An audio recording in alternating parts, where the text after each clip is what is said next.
कृष्ण दोनों तरह की बातें करते हैं और दोनों तरह के काम भी करते हैं, और भगवत गीता में वो सब फंडे बताते हैं अर्जुन को। या तो तू कर्म कर, फल की इच्छा मत कर, या तो किसी काम को करने का डिसीजन ले, फिर उसके लिए साम दाम दंड भेद उपाय कुछ भी करना पड़ेगा।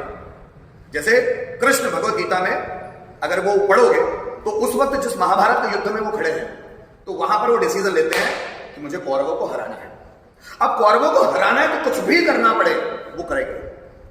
वो धर्म का सहारा लेंगे, वो अधर्म का सहारा लेंगे, चीट कपट कुछ भी करना पड़े वो करेंगे, लेकिन हराएंगे।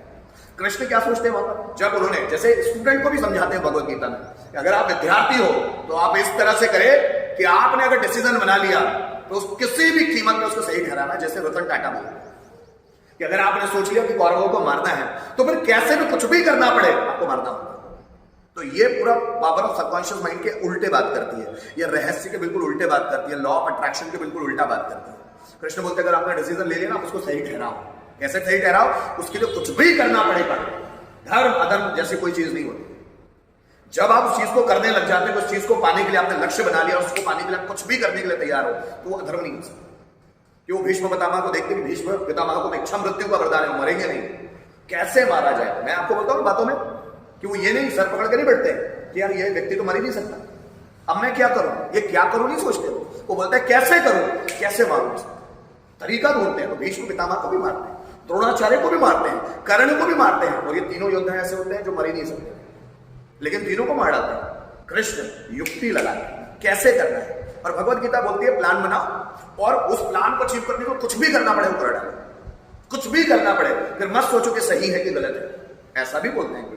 और दूसरी तरफ कभी कभी ये भी बोलते हैं कि कर्म करो और फल की इच्छा मत करो। ये दोनों कॉन्सेप्ट एक जैसे, दोनों जैसे एक जैसे कि आप अगर कुछ पाना चाहते हो तो उसमें पूरी जान लगा दो, वो चीज आपको मिल जाएगी। अब ये क्या है जरा समझना, आप कुछ पाना चाहते हो तो उसमें पूरी जान लगा दो, सिर्फ सोचते रहने से कुछ नहीं होगा, पूरी जान लगानी पड़ेगी। अगर युद्ध लड़ने गए हो, अगर मैं सोच लूं कि मैं युद्ध जीत रहा हूं, मैं युद्ध जीत रहा हूं, मैं युद्ध जीत रहा हूं, सिर्फ पॉजिटिव अफर्मेशन दूं तो उससे युद्ध जीतूंगा नहीं।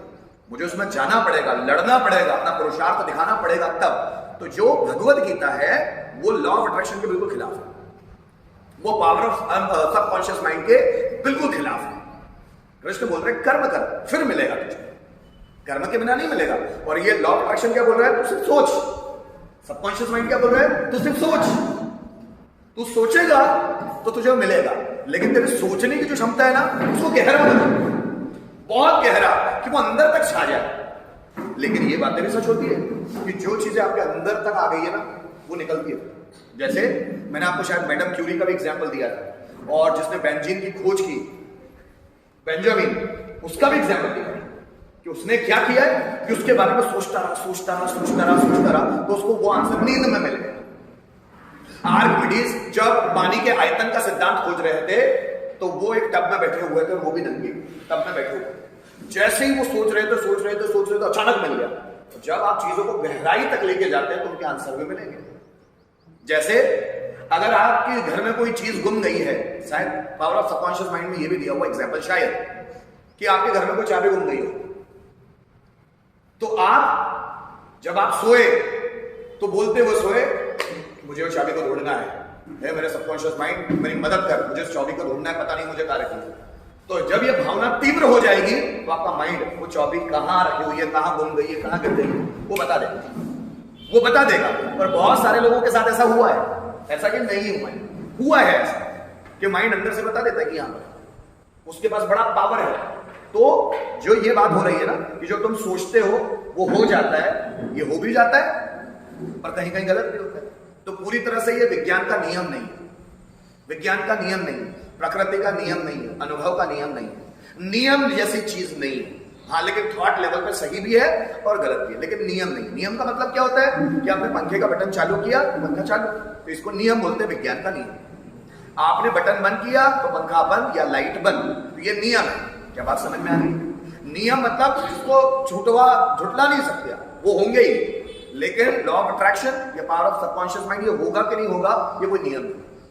हो भी सकता है, नहीं भी हो सकता है। हो गया तो अच्छी बात है, नहीं हुआ तो और अच्छी बात है, कर्म करेंगे। ठीक है, बहुत सारी किताबें मार्केट में अवेलेबल है कि आप सोचो और आपको मिलेगा। पॉजिटिव सोचो, उससे हो जाएगा। ऐसा मेरा ऐसा मानना है, मेरे पर्सनल एक्सपीरियंस है, ऐसा सब कुछ पॉजिटिव सोचने से नहीं होता, कि आपको उसके लिए कुछ करना भी पड़ेगा, उसके लिए कुछ करना भी